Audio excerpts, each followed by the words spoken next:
It is amazing to have you joining us across our unique platforms from Facebook to GOtv and DStv. Diamond TV is committed to bringing you a beautiful blend of entertainment and all things current affairs. You're watching On the Table with me, your host, Kasonde Wellington, where conversations with creatives and the big and who's of our entertainment industry get to sit down and explain their lives. Today, I'm joined by a beauty queen, a sensation in her own world. I mean, when I was writing down, I wanted to say supermodel, international model, catwalk. What am I going to put on it? But Precious the model is our first guest today, and we get right into the conversation. From running the streets of India to here, and even being in an art exhibition from Russian photographers. She has done it all. The CV, it keeps on going and going. Thank you so much for looking beautiful for us today, Precious. How are you doing? I am good. First things first, I have to apologize to the viewers because my voice is just, I don't know where it's gone.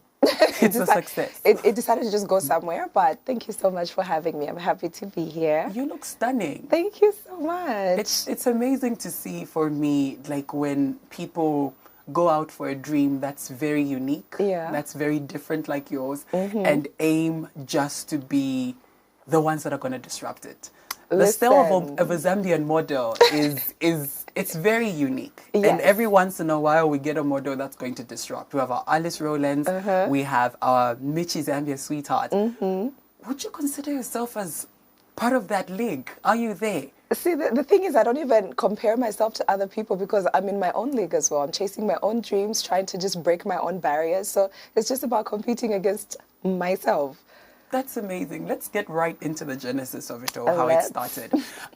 You have said there wasn't a moment initially to say, okay, this was the aha moment, because it always felt like a step closer to the dream. It always felt like everything you were doing was like pointing towards Precious is going to be a model. Yes. Did you ever have icons or idols that you looked up to, or like you said, it was just step by step we were becoming Precious the model? I think it was step by step for me because I started when I was so young. I would just always look at like fashion shows, you watch TV, you see runways, and you're like, I want to do that one day. I didn't really know any models by name back then because I was so young, but like when I see it on TV, I'll just be like, wow, that is so amazing. I want to do that. That's amazing. What's your first pageant? The one that you remember, and then the one that you said, oh, this one is big. I think the first one that I remember is Miss Zambia Zimbabwe locally. It was just a competition between Zambian models and Zimbabwean models coming together, then competing for one title. And that one I won Miss Personality. That was like the first official one. Yeah. Before that, I'll just model at school. You know, they have talent shows where there's a mini modeling competition and I'll be part of it and everything. But I think the first one that I really remember vividly that was like, okay, this is now me taking my career seriously, was Miss Zambia Zimbabwe. That's amazing. I think later on in the show we'll speak about the difference of you just participating in Zambia, Zimbabwe and actually being Miss Supermodel Worldwide. Like that recent title that you just bagged that a lot of people are congratulating you on, which is coming forward as second runner-up and so much more. Yes. But I really want to walk through the journey. As a person who I'm happy to say I'm at least living my dream, there was a huge gap between wanting to be here and knowing how I'm going to get here, because it's one thing to dream and say I want to be a model, I want to. How did the dream actualize for you? I've always been a go-getter. It doesn't matter what I'm doing, but I've always been like, I want that, I must get it. So I've been willing to work hard for it. I think it's just been about consistency. So I just said, look, if you want to get somewhere, you know, the biggest thing for me was like, okay, I want to be able to get on a plane one day and go represent my country. But how do I get there? Because you have to be a noticed model for you to be able to do that. You have to be well put together. You have to speak well. You have to present yourself in a certain manner. So I just focused on that and I kept building on it. And finally it happened. Was there ever a coach that came in? I am my coach. That's why it makes me so proud. Okay. I'm my coach. I think because I've been training since I was so young, that's why people think I'm so good now. But I've just been practicing for a long time. Even now, people are like, you don't need to practice. You're already a pro. And I'm like, nah, practice never ends. So constantly I'm coaching myself and practicing. And I think that's how I improve and get better. That's amazing. Yeah. Seeing that you've been tailoring yourself to become Precious the model along the way. Now, first official pageant, Miss Zambia, Zimbabwe. Yes. And of course, you're part of the top liners from there. how do you go ahead and ensure that you're making noise or you're being noticed? Because for a lot of people, I mean, some people learned of you from the Potias when you were named Model of the Year. True, yeah. And then people are like, oh, who's this precious girl? Yeah. Let's follow, let's see what's going on. Very true. But of course, there's been a lot that has happened before that. When was Zambia, Zimbabwe? I think it was like 2015 or something. It was so long ago. It was so long ago, before modeling even became a big thing in Zambia. Yeah. Yeah, back then it was just like hush hush. You know, people were just like, oh, there's a pageant happening here and there. But I think it's bigger now. So it was so long ago. How did you move from step to step? Walk us through Zambia, Zimbabwe. What was the next pageant? I think it was more about just being consistent, like I mentioned earlier, because we didn't have too many pageants, and I haven't really participated in too many pageants locally. That's the thing. But I was always, you know, at like fashion shows. I would audition for Zambia Fashion Week, Lusaka fashion show, things like that. So that I just kept consistent anywhere where I could go. And then I also was one of RNG Events' models. Okay. I was one of their favorites, quote unquote. So I'd be at all the gigs. I'd be at all the events, and back then I think that's what a lot of models looked up to, like, oh, I want to work with RNG Events. So it was, I think, something that also built up my confidence in everything, because we were constantly required to talk to people, to clients, and you have to be able to talk to people as a model, because then you won't go far. That's part of networking. Yeah. So I think that was another thing I can say actually built me up, from Miss Zambia, Zimbabwe, working with RNG Events. Was it ever like I want to be there? How am I supposed to get there? I don't want to, because did it ever feel belittling to work towards being you? Because right now, I wouldn't expect you to be, hi, welcome to this event at the door. You know, that's not going to be precious. You've really ranked up. Did you ever feel like this is not what I want to do? And did you ever do something just because you have the bigger picture in mind, you know, to get there, but really didn't want to do it? You know, the thing about me is I'm comfortable with whatever level I'm currently at. So back then, no, because I was a university student, and that was a way for me to make extra money. So RNG made it so fun and cool to be an RNG model that not once did I feel like, oh, I'm belittling myself. They had so many different types of gigs. You understand what I'm saying? Some would be corporate, where you would have to welcome people, not like you were a waitress or waiter or anything. But even with that, there's nothing okay with it, nothing wrong with it, because every stage in life has a level. So at that point, I was very much okay being at that level. It's something I enjoyed thoroughly. That's amazing. Now we move to school. You were at Unza. Yes, I was. And I think just everybody would probably say, oh, she was probably Miss Unza, auditioned for Miss Unza. But there's a very special story there. As to why Precious never got, she did get to Miss Unza, but we never got to see at the second, stage of Miss Unza. I almost got there, but I think I didn't want to go through with it because of the circumstances surrounding the beauty pageant. So I was just like, no, I don't think it's for me this time around. But Miss Unza is a great pageant, and now I'm director for it, so it's even better. Okay. I see your eye. You have to say the story. You have to. We're on the table. You really have to, because I think you need to share a story that a lot of people need to understand. I think your journey has been one of quality. I want to aim for the quality of the modeling. And of course, we'll get to the other side, because it is a game of bling. You need to look a certain type of way. True. You need to be confident. You need to project. You need to be larger than life. True. But there's always that other side. And I think a lot of people are quick to demonize the model industry because of the men and the sexual aspects that's with it. Yes. But even with simple things like organizing and ensuring that your models are feeling safe with the crowd. Exactly. And that's why I really want you to tell the Miss Unza story, because it borders on a different aspect of, being the model and the journey of becoming a beauty queen. Really? I mean, long story short, it's just with the organizing of the event that year, there were amazing girls who were organizing the event, but I think just the circumstances around the beauty pageant itself. We had a pre-launch at the Unza Sports Hall, and, the models were just catwalking, minding their business in these cute little short dresses. But then, unfortunately, we had, guys just kind of, laying on the floor and trying to take pictures under our dresses and things like that. So when I realized that the grand finale was going to take place in the same venue, I just felt like we were not going to be secure as models. So that's the reason why I decided not to go ahead with the contest that year. Yeah, you dropped out of a pageant because of how you felt, being insecure. Yes, not insecure, but I didn't feel secure as in protected. You didn't feel safe? Yes, I didn't feel safe, because if someone is I'm walking on stage or on a platform and someone is attempting to take a picture under my dress, that's not safe. Yeah. So I always make sure whatever I'm doing, I make sure I'm safe. I have to protect myself. Has that ever happened since that point? No, it hasn't. Not even backstage? No, it has not. Do you think you share a very unique modeling story? I think I do, especially in the Zambian context, because God has come through for me. I don't know how majority of the things that happened to me, but God has, it's just God. Yeah. It's just God, to be honest, because I don't know how I can explain it. I mean, second runner-up at Miss Supermodel Worldwide.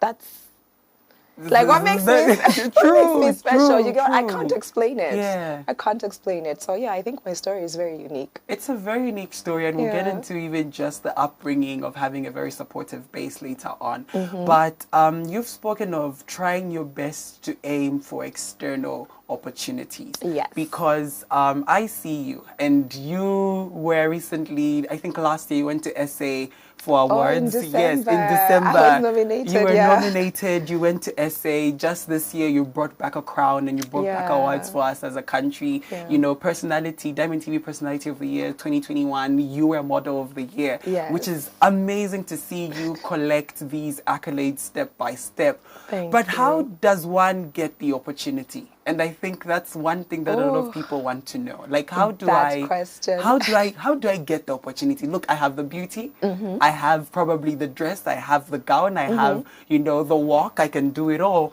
But how am I supposed to get myself a crowd to listen and to see and to pay attention? That's a good question. I think first things first, it's about taking yourself seriously. And personal branding is very, very important. So how you brand yourself and how you're going to appear or appeal to people is very important. But in the Zambian modeling industry, to be honest, we don't have so many opportunities. Like, we don't have big modeling agencies where you can say, okay, if I'm affiliated with that one agency, then I'm going to make it. You get what I'm saying? Yeah. So the best way to tap into the industry, participate in local beauty pageants. That's how you start gaining experience. And from there, you never know where it's going to take you. That's literally all I can say, beauty pageants and fashion shows, because that's where you end up growing and meeting people through networking. You end up getting opportunities. Because Go ahead. Yeah, because I was going to say, because that helps you build a portfolio as a model. Because if you're doing fashion shows, you get images from runway, from the runway, and that's part of your portfolio. Then you can use that to advertise yourself on social media. You've been on top of your career from the beginning. Have I? Yes. You've been on top of your career. You've been handling your catwalk. You've been handling your branding. You've been handling. Is it stressful? And would you ever see the need to have somebody come in and become a manager or Do you want to be my manager? Because I feel like I'm at that point where I need a manager. It's getting overwhelming because I do everything: social media management, branding, publicizing, everything. It's all me. But I think at some point when God blesses me with the right person, I think I'm willing to get into being managed. I can allow someone else to do it for me. Did you ever have to fake it till you made it? No. I never feel the need to. Not even on social media? Not even on social media. I'm as real as it gets. Anything I post myself eating all the time because I can afford to go out and eat all the time. I don't flex. I don't try to pretend I live a lifestyle that I don't live. I'm comfortable. My parents taught me and raised me to be content with what I have. And if I flex and I pretend, that means I can't go out there and be real, because I know people like you who will be like, but on social media you posted you posted a Range Rover, but why are you walking? Why are you coming in? Why are you on an Orlando? Yeah. You get what I'm saying? So no, I don't flex for social media. I present myself as I am. That's beautiful to hear. It is, because seeing the industry, I think now with social media, beauty queens really have to put on a face. They really have to put on a facade. Why do you think the industry is like that? And even before we get there, do you feel like we have an industry? We do have a modeling industry. We do. We have a growing modeling industry in Zambia, and I love that for us. But I can't necessarily say it's just beauty queens who flex. I think it's just people who are, I don't know, in the entertainment industry in general. I can't just say beauty queens or models are the only ones who do it. I don't know why they do it. You know, everyone, maybe they want to appeal to a certain kind of audience. I have no idea. But for me, if you go through my social media, it's just me eating at restaurants. I don't flex like I'm on a plane every day. I don't flex like I'm on vacation every day, because I'm not. When I'm able to afford those things and go on countless vacations, that's when you will see me go on those countless vacations. So I can't speak on their behalf as to why they do it, because I've never done it, so I can't relate. Amazing. It's not my thing. It's not your thing. No, it's not my thing. Let's count the wins now. Let's get into the wins, because Girl has been running the world for quite a substantial amount of time. I mean, so looking at 2015 to now, this is 8 years doing this. Yeah. And also being somebody who knows this, even on an international basis, modeling is a short-lived. Very true. It's a very short-lived career, but you've managed to bag almost every single 2 years. You're consistently in people's faces, you're consistently gaining, you're consistently Listen, because God up. said my child will be in your face, whether you want it or not. And you've proven that point. Because I move with God, I always emphasize it's me and God, because I can't do this by myself. It's just amazing things happen to me. If it's something that anyone could pull off, we would all be able to do it. Mm-hmm. So divine intervention is right in the middle of everything that I do. Let's speak about the crowns, Let sashes. us. Let us speak about that. How many titles do you own? I have this one, Miss Supermodel Worldwide second runner-up. I have fourth runner-up for Top Model of the World. I was the former Miss Intercontinental Zambia, so I represented at Miss Intercontinental as well. I think that was the first international pageant I actually did. So I did come back with an award for that one, but it was okay. It was a stepping stone to greater things. And then, what else do I have? I think the big ones, the official ones, it's these ones. And then I do I've done like fashion shows. I went to Africa Fashion Week in London. That was an amazing experience. Yeah. You know, Portia Award. So I have these nominations and awards that also add on to the list. You've really made a career out of this. It's what I love. It's amazing to see, even off social media, and knowing you as a person, seeing how hard you work and how you go about holding yourself with grace and holding yourself with poise and confidence. Yeah. It's beautiful to see. Aww. Now, I think the one question that probably everybody's gonna ask is, are your parents okay with this? How's the foundation at home? Can we? But can we stop? Can we stop here? But you have a very unique story to tell, because you've had a firm grounding from your mom and your dad helping you along the way. How big of an impact has that had? Of course, it's a big impact, but how is it to see that if you were a doctor, they would cheer for you the same way they cheer for you being a beauty queen and flying off to the rest of the world and representing Zambia? Yeah, okay, I can't pretend and say it's always been that way, because we know our African parents, guys. It took a lot of convincing. So I just had to be like, okay, Dad, Mom, you want good grades? Here are your good grades. But as I give you your good grades, can I also tap into what I want to do? For some time, they didn't want me to do it. And it's because it's understandable, especially back then, because like I said, I had interest in modeling from a very young age. So back then, modeling wasn't even making as much noise as it is today. And I understood where they were coming from. Well, I understand now that I'm older. They said, you know, modeling is not really a career you can pursue in Zambia because you need to pay your bills. So are you telling me you can really be a big model in Zambia and that can pay you and you can pay your bills, take care of everything that you need? You know, they were very... But I'm a stubborn child.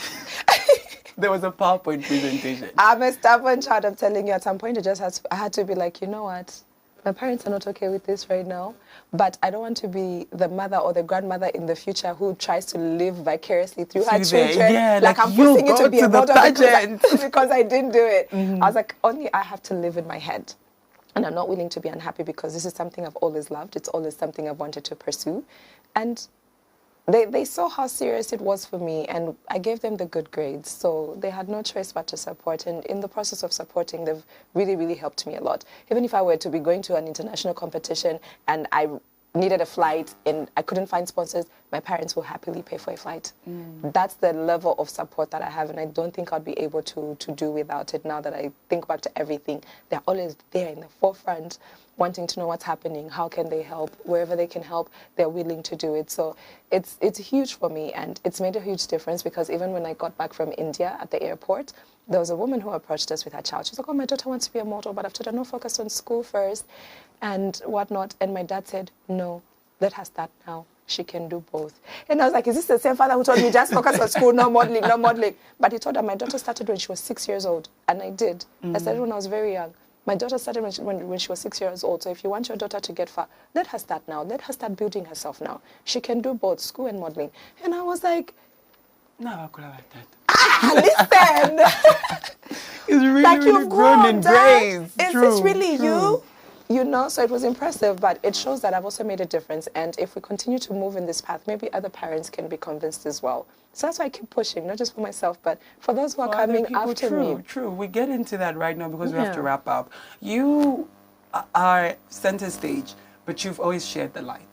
I mean, with fresh off you try to, with fresh off the runway, and even being an ambassador for the deals that you have, you always try to give back. And I think it's not only like a face for models to be philanthropists and be out there, but you give back in a big way. I mean, enabling that you have a whole model, you know, cohort that you are managing, that you're coaching, that you're giving back to. And these young ones will not have stories of I went for the thing and then we didn't get paid. But look, Precious gave me this opportunity to work for foreign designers, Russian designers, and I walked the runway and I was able to get to that.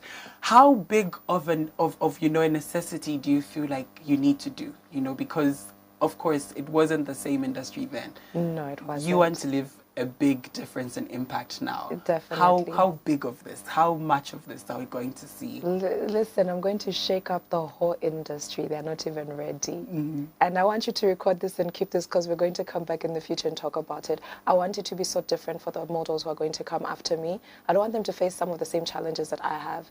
I want them to be able to apply to corporate companies for sponsorships and corporate companies, and corporate companies should be able to see the importance in investing in these young models. Like they need to see that, okay, yes, we need to do it because it's going to be beneficial to us. That's the level I want to see us get to. That's why I keep working hard.